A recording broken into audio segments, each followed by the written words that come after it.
It's about 3 years ago. About 3 years ago, yeah. So to give you a little bit, he was checking. He wasn't sure, guys. He didn't trust me. It's very important that we record this. I agree. I call Brandon a true Renaissance man. Have you heard that term used before? He really is. So I wanted to give you a little bit about his background and pedigree.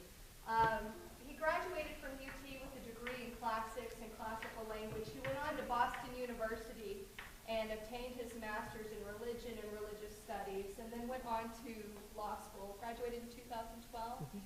He is a part of the National Order of Barristers, which is the highest award in advocacy that one can obtain in law school.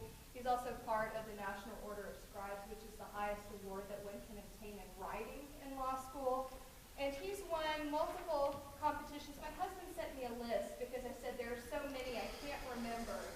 He was an integral part of our national advocacy program, a two-time regional champion and national quarterfinalist for the ABA National Appellate Advocacy Competition, the national champion and regional champion for the 2011-2012 National New Court Competition in New York.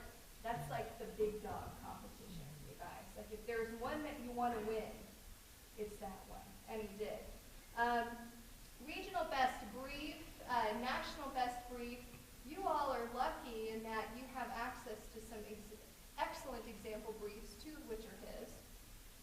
And once he graduated from law school, he went and worked for an associate, I'm going to get this name right, at Starr, Schoenbrunn, Compte, and McGuire for a couple of years. And we are so lucky he's moved back here to Lubbock. So he's currently working at the Federal Public Defender's Office. He is the research and writing specialist there, which means that full-time he writes motions and briefs, does wonderful things for their office. And so I'm really happy to have him back here. He's talking about something that he is definitely an expert in, and that is appellate brief writing. So I will turn it over to Mr. Brandon Beck. Thank you. Well, thank you very much. It's really good to be back. I was Professor Sherwin's teaching fellow. I don't know if she mentioned that. And so I get to be back here kind of experiencing two things I really like. I get to work on appeals, and I get to get involved with the advocacy program here at the law school and help judge moot court and come talk to you guys. And at least try to articulate my process and how I do things, and hope that it can kind of rub off and you can pick up some things as you pursue your own practice of law. So kind of what I wanted to talk about is developing an appellate argument. And appeals are kind of their own animal, but in a lot of ways it's similar to other forms of legal argument, because you're going to be making a case for your client, but the relief you're going to be asking for, what you're going to be asking the judge or judges to do, is going to be a little bit different in the case of an appeal. So you've got to look at things through a little bit different of a lens. And I think Professor Rob Sherwin, I was told, came and talked to you about standards of review. So that's a big thing to keep in mind, and that's a big thing that separates appeals from maybe argumentation at a trial level. Another big thing, which I think you've probably learned about, is that the evidence you'll be relying on is something called the record. And the record is something that you're confined to on appeal. And you're really going to have two forms of a record. You're going to have the clerk's record and you're going to have the reporter's record. The clerk's record is going to consist of everything that was filed with the clerk of the court at the trial level. Okay? Then you'll have the reporter's record, which consists of all the testimony in open court that was taken down by the court reporter. So you're going to have these two documents, and these two documents together is what we call the record. And that's the evidence that you rely upon when you're drafting an appellate argument. So you can't call new witnesses, for example, and with very few exceptions, you can't introduce any new forms of documentation to be able to rely on as your evidence. So you're stuck with what happened at the trial court level. Now, appellate law is important because it gives you an opportunity to ask not just one judge, but multiple judges to go back and correct an error that occurred below.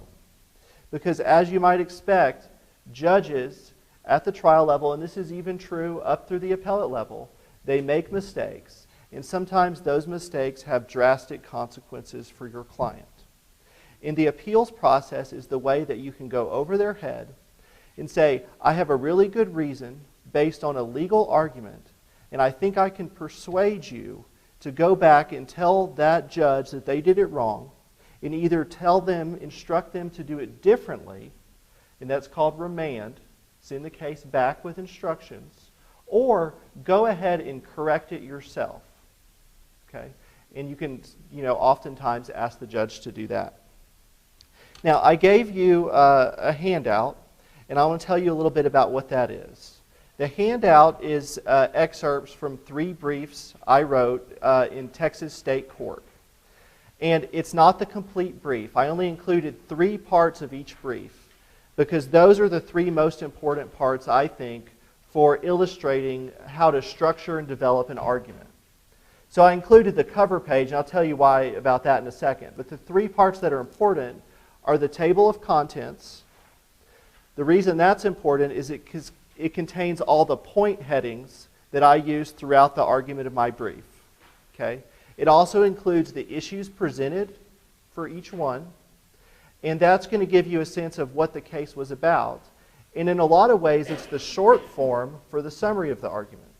But then I also included the summary of the argument, which is what you'll have before the argument section in your brief, which is what that should be is the judge, if that's all they read, they should know what your argument's about, and hopefully you could be able to persuade them just based on that alone.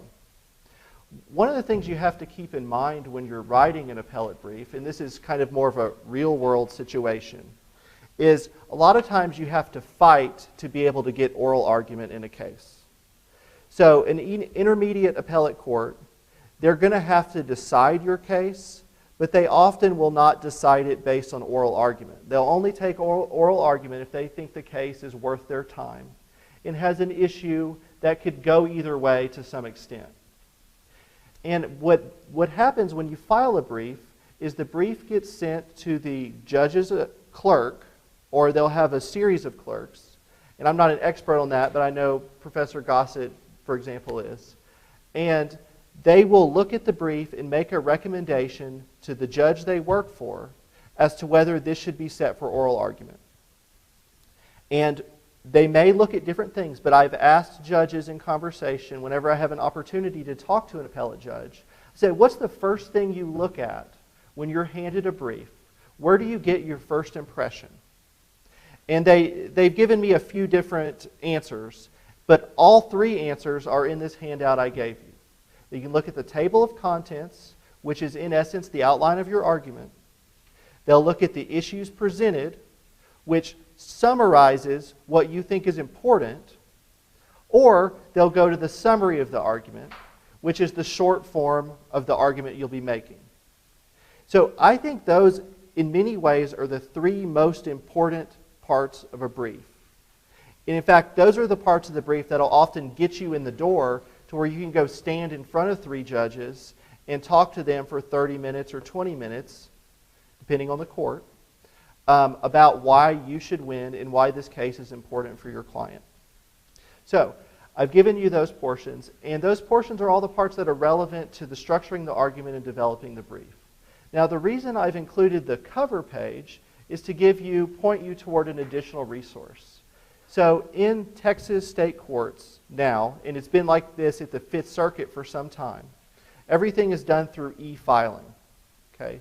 So we file our briefs through the internet, through this system that's kind of complicated, but it's really good once you figure it out. But what's really good about this is now you can look up online all of the briefs for all the cases that have been e-filed, and it's free. It's free in state court. With the Fifth Circuit, you have to pay 10 cents a page. Okay? But you can actually go to the Texas Supreme Court website, and there's a link that says Case Search. You click on it, and based on the information of the cover of those 3 briefs I've given you, you can go back and read the whole brief. You can download it for free, and it's in PDF format. So the rest of it is available. Just go off of either the party names or the case number on the front page there. So the way I learned to write briefs is I took LP, and I had a very good LP professor, and I learned a lot there. But I would say the bulk of it is I actually learned it by doing. Okay? And I learned it by looking at other briefs that were represented to me as good quality briefs.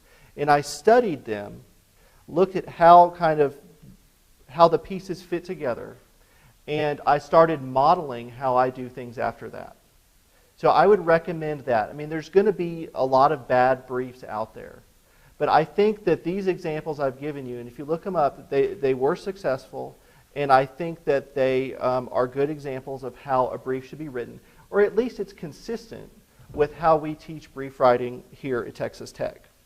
Okay? So I've been thinking over the last couple of days about kind of my process. How do I approach developing an appellate argument?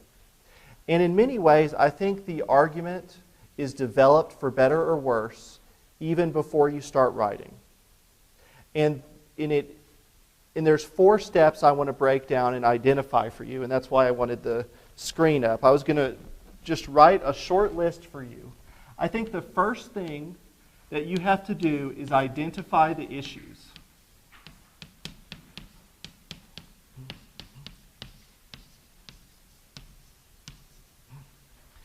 Now, what you've seen so far and what you've learned so far, this hasn't really challenged you, I don't think. Because in the assignment you've been given, I think the issue was handed to you. Here's the issue in the case. And it's going to be the same way, more or less, in a Board of Barristers competition, or if you do national advocacy competitions. It's going to be very clear to you what the issues are in the case. Okay? And that's how it always was for me. My first assignment on appeal that I got, which was kind of my first assignment when I started practicing law, was, hey, we've got this appeal. Everybody had a big smile on their face because they knew what I was about to get into. And they said, we have a case we've lost on summary judgment, and we want to appeal. And we're going to bring you the record, and we want you to do the appeal. And the record was several thousand pages long. So it was bound, it was in all of these binders, and it was given to me, it's a cold record. No one told me, hey, I really think this is where the issue is, or this is where you should look. So I had to go through and read, and these are all the pleadings and all the things that are attached to the pleadings, and identify the issues. And I found that to be very challenging and rewarding. And the issues that I determined are actually represented on page 22 of the handout I gave you. And if you look at the bottom right, there's a special handout page numbers. And this was just this super complicated case, but it really boiled down to a lot owner in a homeowners association was in a dispute with the HOA over the existence of a church that moved into the community. Okay. And this guy had tons of money. He didn't like the church there. And he called it his project. And he wanted the church to be gone, and he wanted someone to be punished for it. And I inherited this having done nothing at the trial level. And, as someone who works on appeals, you often look back and think, couldn't you have done it differently than the way you did it? They left out some causes of action I thought were really important. They held on to some causes of action that just caused a lot of trouble in the end.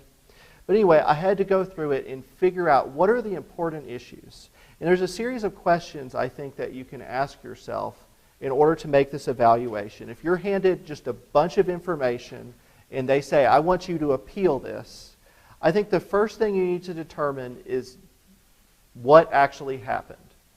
In other words, at what point officially did we lose the case? Okay, I think that would be a good starting point. So in this instance, there were like 12 motions for summary judgment filed, and we lost the case when the judge ruled on the last one. When all the issues were resolved, the judgment became final. So you start kind of at the end. What happened? And then you want to start tracing backwards from there.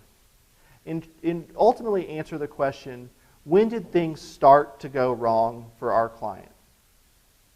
Because if you're able to identify all the things that caused the bad outcome you didn't like, well, those are the issues that you're going to want to be examining on appeal. And then there's a few other questions that appellate attorneys really have to worry over. And this is stuff that trial level people need to be very sensitive to. And the first question is, was it preserved? And you'll hear a lot about error. And appellate attorneys, what we're focused on is reversing error. Okay? And it's an error that either a judge or sometimes a jury made. They made a decision, it had an adverse consequence on our client, and we want that error to be corrected. And we call that reversing the error. But in order to reverse it, it has to be preserved.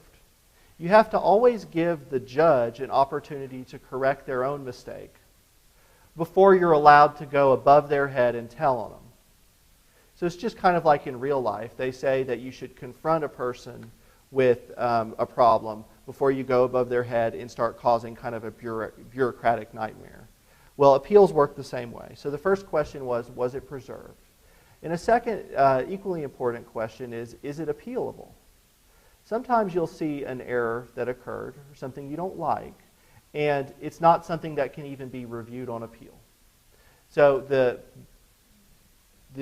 best example of this is a denial of a motion for summary judgment. Okay? And it's kind of counterintuitive at first, because if a judge grants a motion for summary judgment, the losing party is able to appeal that decision. But if you file a motion for summary judgment and the judge denies it, well, the thought is that doesn't really adversely affect you. The case just goes forward and you have plenty of other opportunities, such as a motion for a directed verdict at trial, to make arguments as a matter of law why you should win. Now, there are some exceptions to that, but always keep in mind, is it appealable? And then finally, the last question you always want to ask is the error harmless? Appellate courts don't like to decide, or they won't reverse, for error that they believe is harmless. So you always want to be focusing on what really impacted the outcome of this case. Because you can put any trial, for example, under a microscope and find tons of error that occurred. You know, I objected to something on grounds of relevance, and I believe it wasn't relevant, but the judge let it in anyway. Well, did it really affect the outcome of the case?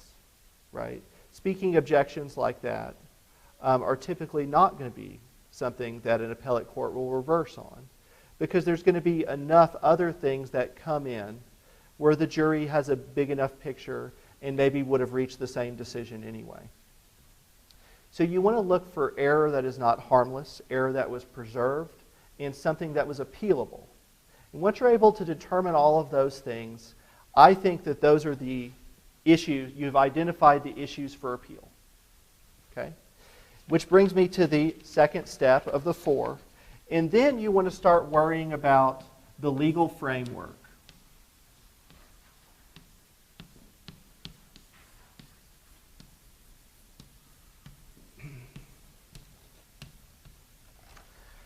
Now, when I say legal framework, they can refer to several different things. And there are a few different legal frameworks with any issue. I'll give you an example. So when you file a motion for summary judgment, there is a procedural framework that comes along with that, right? In order to prevail on a motion for summary judgment, for example, you have to be able to establish that there's no genuine issue of material fact and that it can be decided as a matter of law. Okay? That's the procedural framework, and that's true no matter what cause of action you're moving for summary judgment on. Okay? So I'll just put PF for procedural framework. And then you also have a legal framework that's attached to the cause of action you're bringing. Okay? When I say cause of action, I'm referring to what you sue for. So I think you guys have all taken or are taking torts, for example. So negligence would be a cause of action. It would be a very common cause of action. So negligence will have its own framework. It's going to be the elements of negligence. So the plaintiff would have to establish, for example, that the defendant owed them a duty of care, that the defendant breached the care, and that the defendant's breach caused damages, right? So it's 3 or 4 elements depending on how you order them. So that's kind of the, let's call that the legal framework. And then on top of that with appeal, you have the standard of review. And that can affect the whole lens, how you look back on all of these things. You know, what you want to have, if you're asking for a reversal, you want the standard of review to always be de novo, because that gives the appellate court the best opportunity to reverse a case below, because they're able to look at it with fresh eyes and without taking on a lot of assumptions or presumptions from the court below. And of course, if you're on the other side, you want a much more deferential standard of review. And I think some of the ones that you may have talked about would be abuse of discretion, and then clear error or maybe plain error. And those are going to be much more deferential, and it's going to be very, very difficult to reverse a case under those standards of review. So, but if we're talking about, again, coming back to summary judgment, the standard of review on a motion for summary judgment, if it's granted, is de novo. So when it's de novo, the standard review will kind of dissipate because both sides can argue it in a similar way that they would have argued it in the trial court, but confined only to the record. Now, I want to give you, as part of this, it's important to go through and kind of ascertain each one of these individually. Because if there's one thing you take away from this, this is so important, that you want to structure your argument around the legal framework itself. Okay? And I'll give you an example that really sticks into my mind. So the first day that you take the Texas bar exam, there's kind of 2 components. There's going to be a procedure exam, but then there's also going to be kind of an LP assignment exam, okay, on day 1. And what they're going to ask you to do is they're going to give you what they call a file, and that'll have some case law, it might have a memo in it, and it might have maybe a client letter or something like that. And it's treating you like you're a new attorney and you've been handed some information. And it'll have a little assignment there, something that they want you to draft, very much like an LP assignment. And my year was they were asking us to draft a trial brief. Okay? So it's like an appellate brief, but you're trying to resolve an issue of law at the trial court level. Okay? So kind of like a motion for summary judgment or something like that. And you're reading through the facts, and it was about 20 pages long, and this is all timed. And it's there was a lot owner or someone that lived in a neighborhood, and someone moved in next to them and was just causing all of this noise pollution, light pollution, odor. It was a really terrible situation. It's basically like if the town dump opened up next to your house in your residential neighborhood. And the person wanted to get a temporary injunction to prevent those people from doing whatever they were doing that was causing all these problems. So you're reading through maybe like 19 pages of just these horrible facts. You know, there's birds all over the place, you know, junk everywhere. And it just makes you feel like this is totally unfair. You know, this is terrible. This person shouldn't be treated this way. But at the same time, you have to write a legal argument. You know, and yeah, I can talk about all of these terrible facts and how unfair it is for a long time. But is that really a legal argument? So, and they had some excerpts from case law. I don't know if it was real cases or not. But really, right toward the end, on one of the last couple pages, it had a case that said, well, the elements of the cause of action or trying to seek a legal temporary injunction, which is an equitable cause of action, you have to show 3 things. You have to show first that you have a cause of action against them. Second, you have to show a likelihood of success on the merits. And third, you have to show that you will experience imminent harm. That was right at the end of this packet of all this horrible stuff. Well, immediately, the assignment became so simple, right? All I do is say, for 3 reasons, I state the relief I want for 3 reasons. You know, the lower court, this court should grant my party a temporary injunction because, and then 1, they have a legitimate cause of action, 2, they have a likelihood of success on the merits. And 3, they're going to experience imminent harm. So I immediately let the legal framework structure the whole argument I was making. And then once I had that, I can say, okay, they have a cause of action. So then I discussed what causes of action I thought that they could have had against their adjacent landowner. They had a cause of action for negligence. For nuisance, for example, for all of the odor and pollution that was coming through. The second one, a likelihood of success on the merits. Well, I was able to talk about, if they were to bring, this cause of action or these causes of action, I think that they would succeed on the merits because, and I was able to weave in the facts of all the facts that I had in the case to establish I thought that they would probably win. And then third, that they're going to, or they're going to experience imminent harm. I can then take all the bad facts I've learned and also put them, if they fit, under this third part. And afterward, I came out of the first day of the bar exam feeling, exhilarated. And I thought, wow, I really hit that first essay out of the park. It really was pretty easy. It told you basically what you need to argue, and it gave you all the facts to just fit them onto here. And then you talk to other people, and they're like, well, I didn't really know what to do with that. There were all these facts. I just kind of talked about why it's not fair that our client should have to be next to basically the town dump. And I just went on, and it sounded like they were just kind of regurgitating the facts themselves. And the problem that they faced is they didn't structure their argument based around the legal standard. Okay? And I included an example of that for you here. I think it's on page 10. And on page 10 is a case starting on page 9. But I represented a couple of family law attorneys, and this was in Tyler, Texas. There was a judge who had appointed some family law attorneys to represent children and indigent adults in cases where the state, the Department of Family and Protective Services, was trying to take away these children and put them in foster care. And under the law, whenever the state tries to take away children, the judge is required under the family code to appoint a guardian ad litem or an attorney ad litem to represent the interests of those children. Because the interests of those children might be different than the interests of the adult. And if you think about it, it's a really similar concept to people who can't afford a criminal defense attorney. They have a right to one. Okay, that's under the Constitution, but the family code also gives the same right to children who are going to get taken away from their parents for the state. So you have these family law attorneys that were appointed by the judge to represent these children.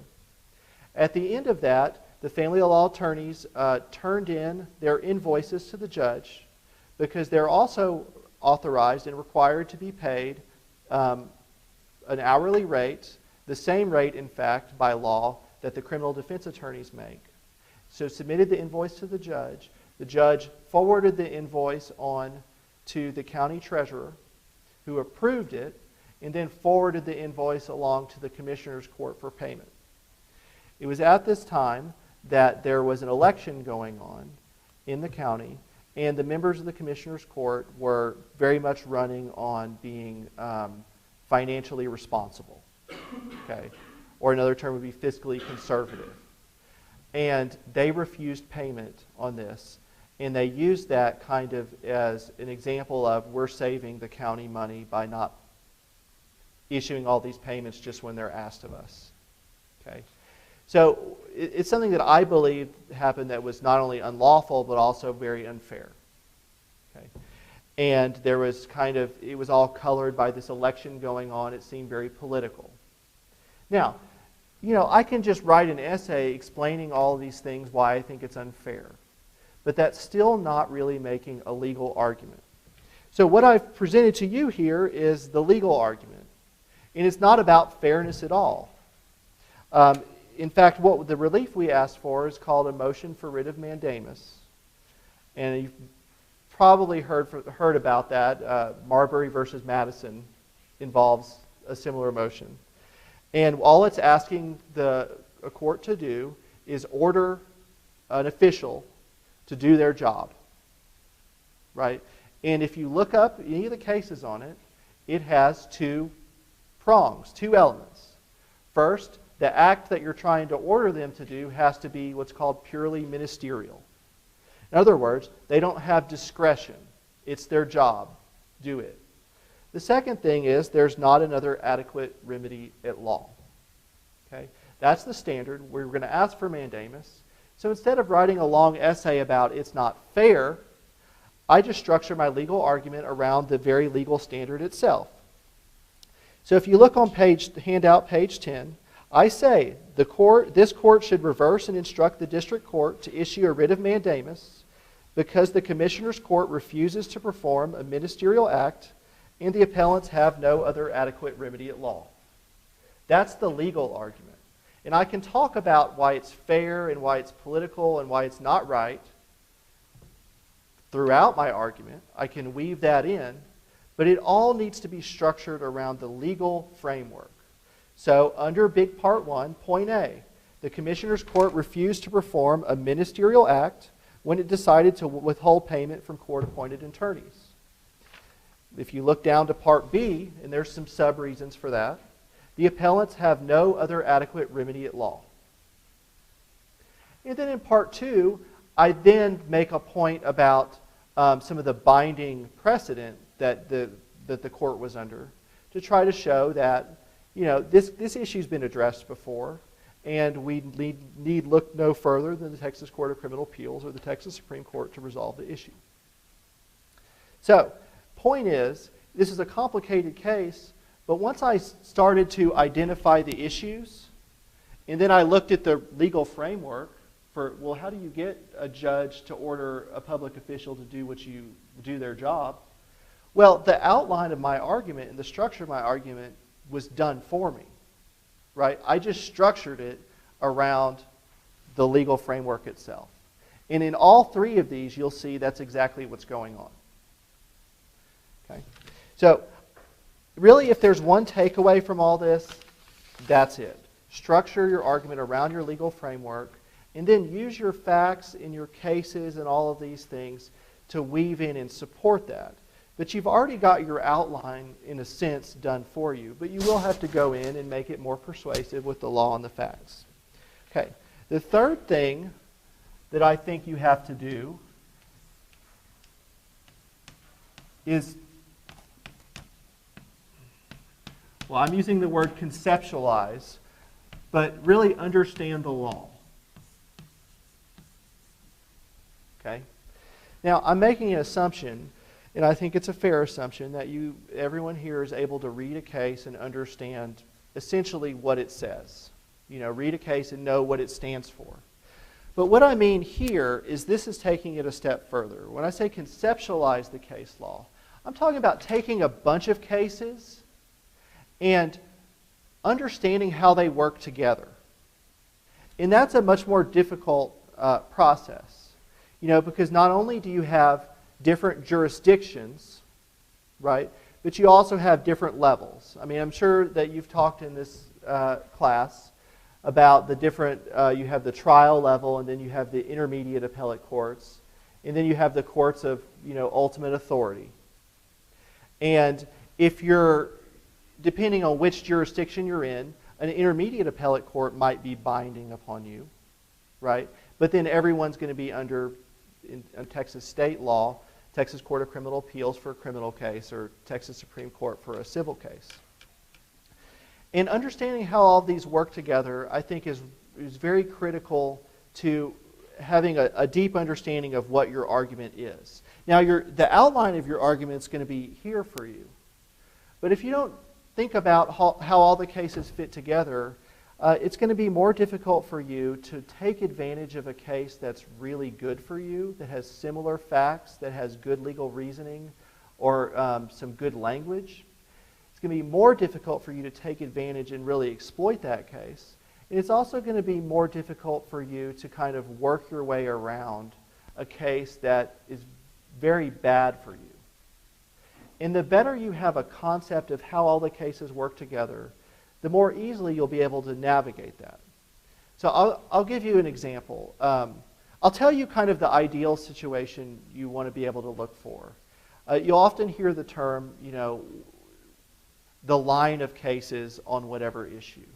And what that refers to is there's generally a chronological, starting from time 0 to the present. There's going to be a series of cases that stack on top of each other and build upon one another. Okay, so I'll give you a very quick example. I once argued a moot court competition that dealt with the issue of student speech in schools. And the ultimate question was, when can a school principal discipline a student for speech, right? We know that students have some First Amendment rights, but we also know it's not the same as everyone else. So in fact, there's a line of cases that all built upon one another, and the Supreme Court has heard 4 cases on this issue. And they all kind of dealt with a different point. One of them laid the foundation, and then the other 3 kind of carved out different exceptions for when the school principal can do that.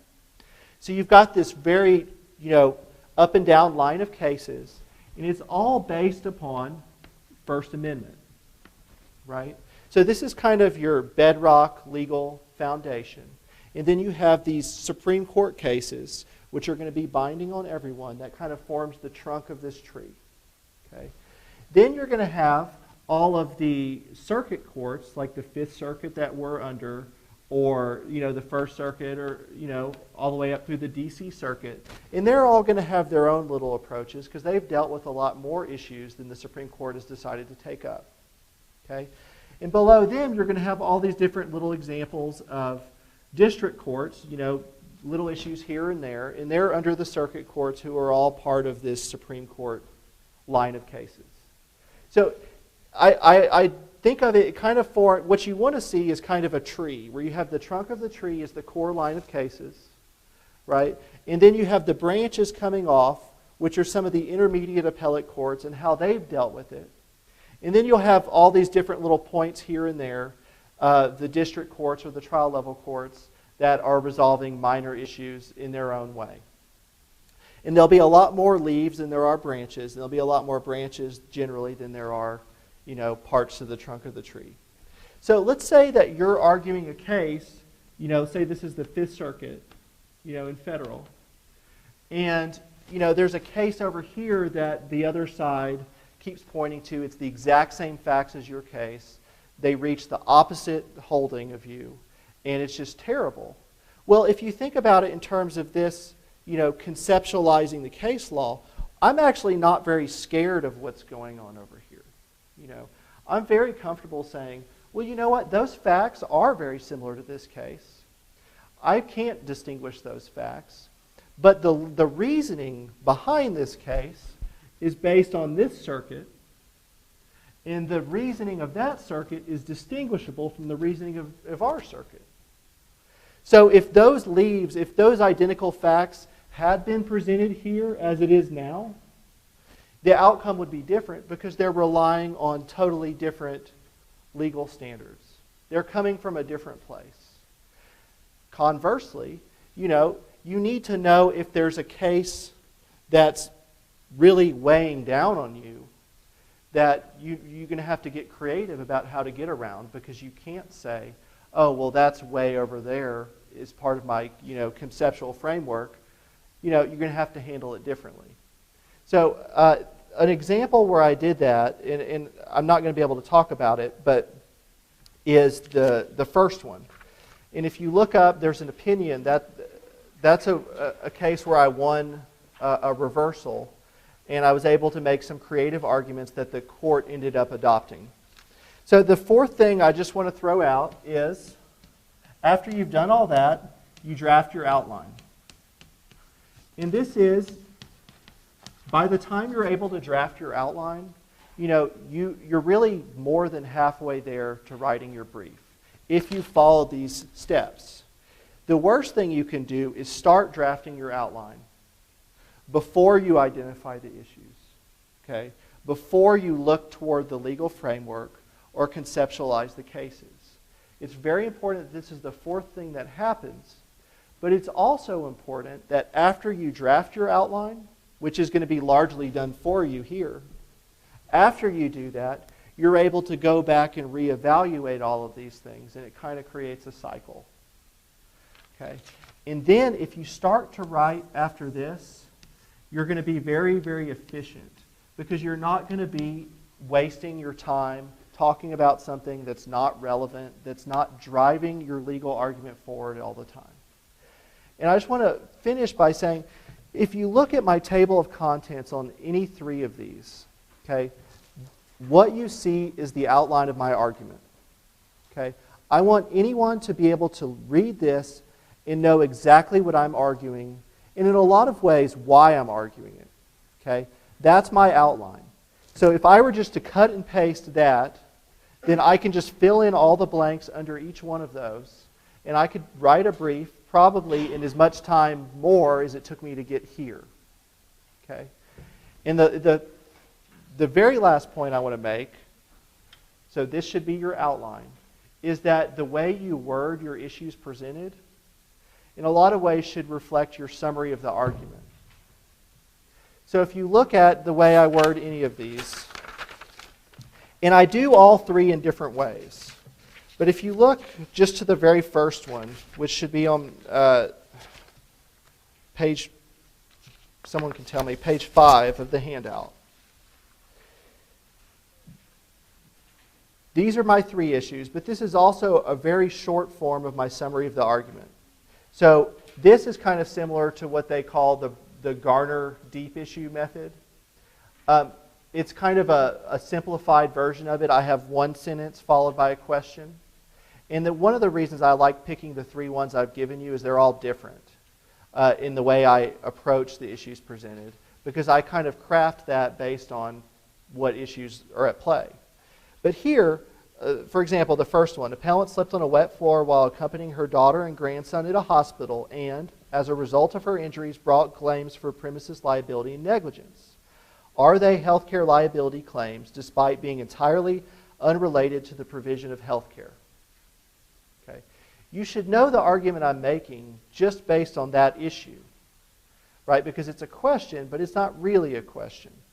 Obviously, what I'm going to be arguing is, because it's entirely unrelated to healthcare, it's not a healthcare liability claim, right?